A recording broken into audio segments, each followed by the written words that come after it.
This is the second of our fireside chats that we're doing so that we can stay connected, and we who are the ministry team can feel that we're having an opportunity for a pastoral visit with you all.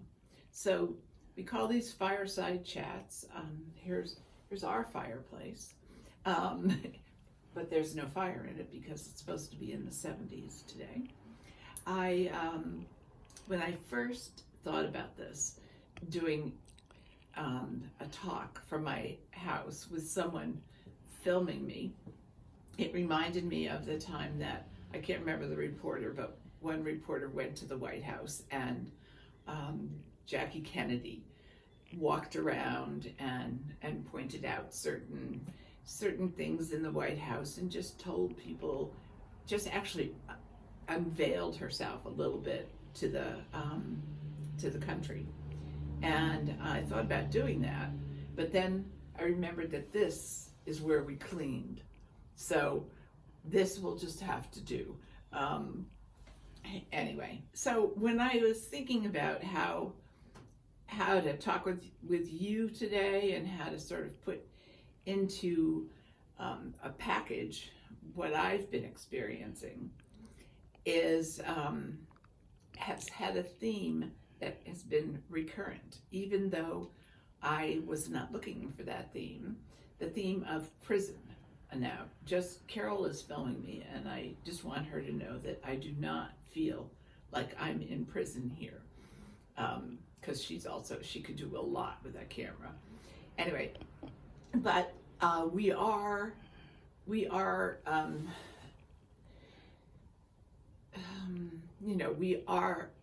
corralled, I guess is the word. We can go out a little bit, but we're supposed to be staying home as much as possible.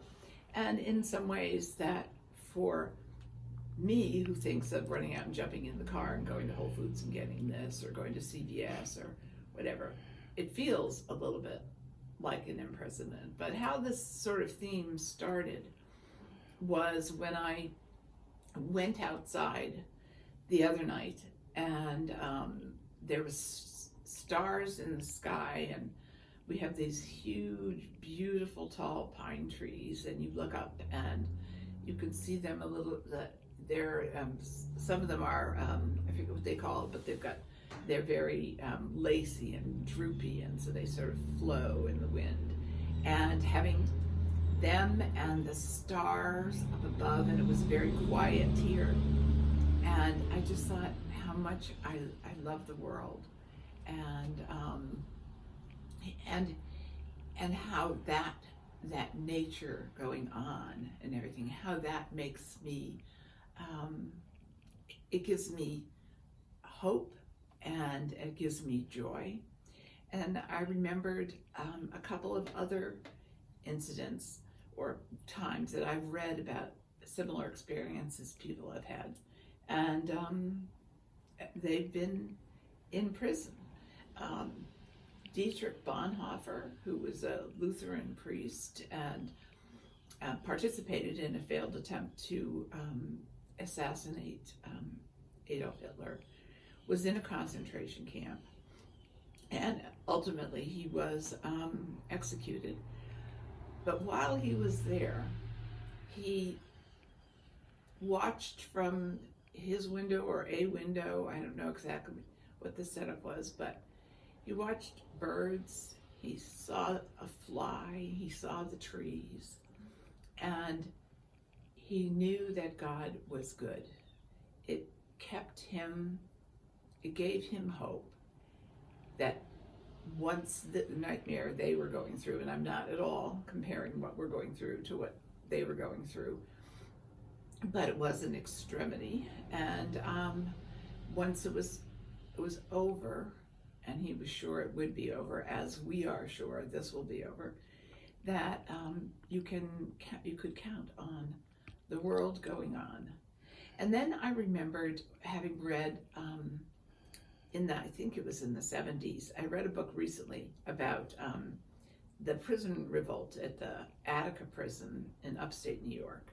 And I don't know if you know about it or not, but the prisoners took over the prison and had guards under lock and key, and they were outside, and some of them they were trying to make as much mess and call attention to themselves as best they could. So they had some fires out there and mattresses they dragged out on the lawn, and they decided to they didn't decide. So some of them ended up lying down out there and staying the night there.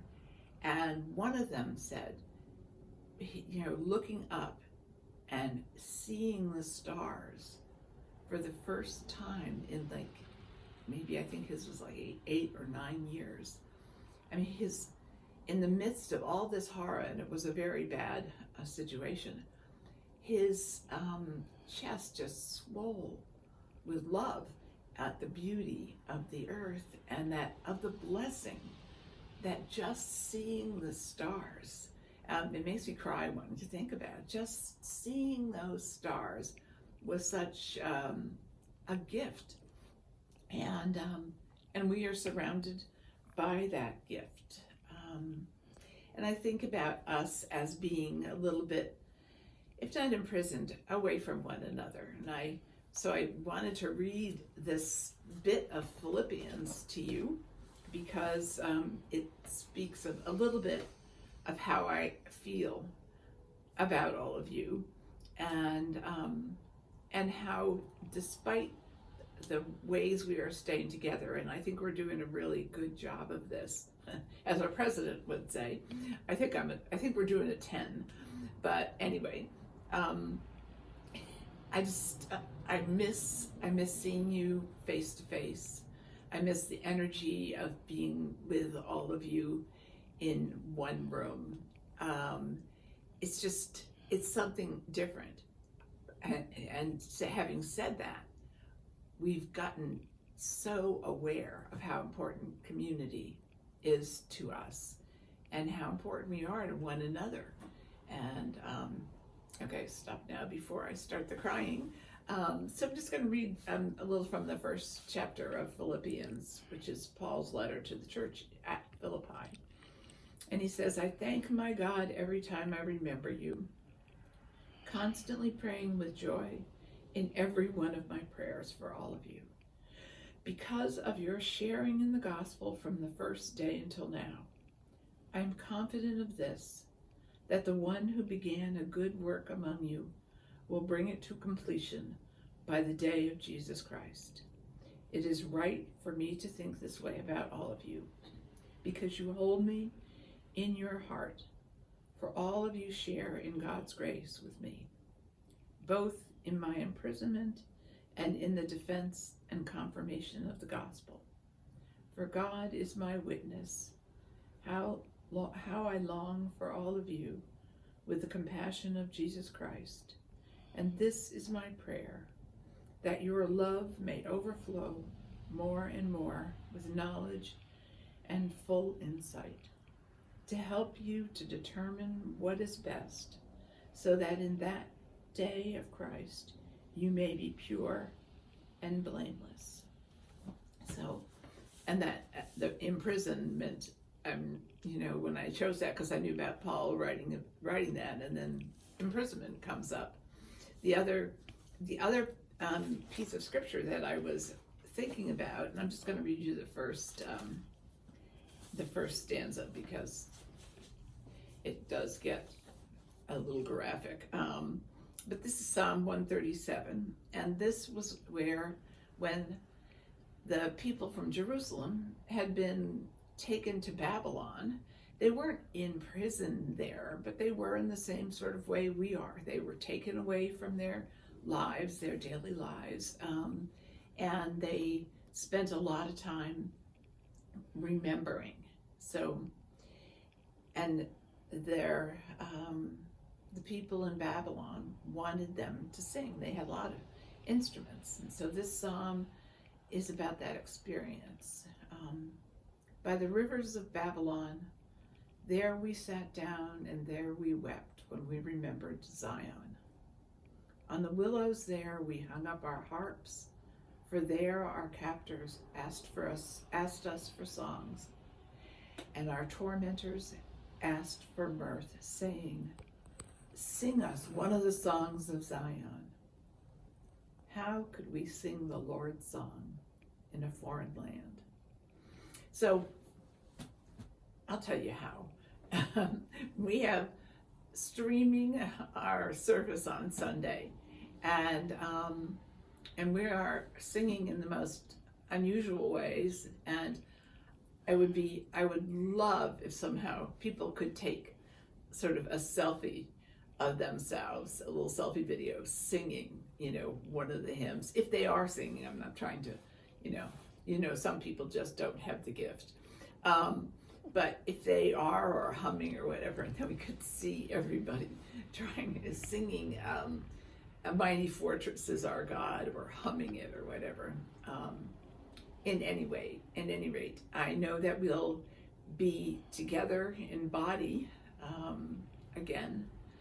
I don't know when, but I know that we are together in spirit, and that and I know this isn't about me, but I do miss you all, and I'm very thankful for all the ways we've learned that we can communicate. And please, please, please remember, call the church, and if no one's there, which we hope a lot of time no one will be there, but the phone is still there, and you can hit anyone's extension, and the way to get a hold of them is on there. So we're there in technology, and we're happy to return your calls and try to work out with you whatever. Just listen, and I look forward to when we can be in Zion.